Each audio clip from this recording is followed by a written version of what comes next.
Hi friends, ఈరోజు special అందరికీ ఎంతో ఇష్టమైన బాదం మిల్క్ అనగానే మనం బయట ఎక్కువగా జ్యూస్ షాపుల్లోనే తాగుతూ ఉంటాం. కానీ ఇంట్లోనే ఈజీగా స్వచ్ఛమైన బాదం మిల్క్ని తయారు చేసుకోవచ్చు. ఇది ఎలా తయారు చేయాలో చూసేద్దాం. ముందుగా 1/2 కప్ బాదం తీసుకొని ఒకసారి కడిగి పొట్టు మొత్తం తీసేసుకోవాలి. కానీ ఈ పైన పొట్టు తీయటం చాలా ఈజీ అండి. ఇలా ఒక 2 మినిట్స్ ఉడికించుకుంటే తర్వాత గిన్నెలో వేసుకొని కూల్ వాటర్ వేసి ఇలా అనగానే వచ్చేస్తుంది. ఎంతో ఈజీగా పొట్టు మొత్తం తీసేసుకోవచ్చు. ఎన్ని బాదమైనా సరే ఈజీగా తీసేయచ్చు.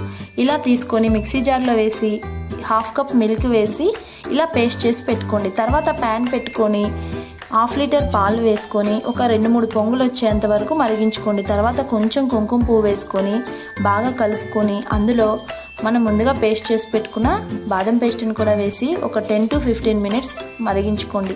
తర్వాత ఒక 1/2 కప్ షుగర్ వేసుకొని బాగా కలుపుకొని ఒక 5 మినిట్స్ మరిగించుకోవాలి.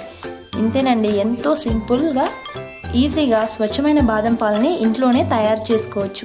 మరి ఇంకెందుకు ఆలస్యం, మీరు ఇంట్లోనే ఈ బాదం మిల్క్ని తయారు చేసుకొని అందరూ ఎంజాయ్ చేయండి. ఇది పిల్లలకి చాలా మంచిది. మరి మీరు ట్రై చేస్తారు కదూ. Thanks for watching.